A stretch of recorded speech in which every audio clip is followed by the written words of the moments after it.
જી સાહેબ. નમસ્કાર. દેશમાં અને રાજ્યમાં રાઇટ ટુ ઇન્ફોર્મેશન એક્ટ 2005 અત્યારે અમલમાં છે.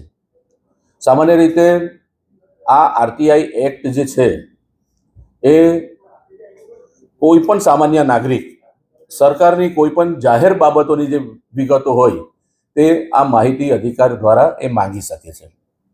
પરંતુ આ આરટીઆઈની આડમાં કેટલાક તત્વો, કેટલાક આરટીઆઈ એક્ટિવિસ્ટો દ્વારા ખાનગી માલિકીની જે મિલકતો છે કે જે લોકો પોતાનું ઘર બનાવતા હોય એવા લોકોની પ્લાનની માંગણી કરે, નકશાની માંગણી કરે, કોઈ મકાન રિપેર કરતું હોય તો એ રિપેરિંગ કામ કરનારાઓની પણ માહિતી માંગે આરટીઆઈ એક્ટ હેઠળ.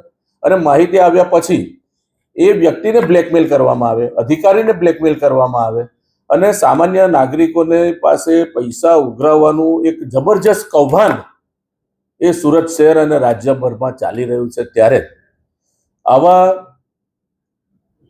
ત્રાસી ગયેલા લોકોની જે રજૂઆત એક ચૂંટાયેલા પ્રતિનિધિ તરીકે જ્યારે અમારી પાસે આવે છે ત્યારે અમે તપાસ કરી તો મહારાષ્ટ્ર રાજ્યની અંદર આરટીઆઈ એક્ટ હેઠળ ખાનગી માલિકીની જે મિલકતો હોય એના બાંધકામના નકશા, એના વાસ્તુ કે એના કોઈ પણ પ્રકારના દસ્તાવેજો નહીં આપવા જોઈએ એવું માહિતી આયોગ દ્વારા પરિપત્રિત કરવામાં આવ્યો છે, આદેશ કરવામાં આવ્યો છે.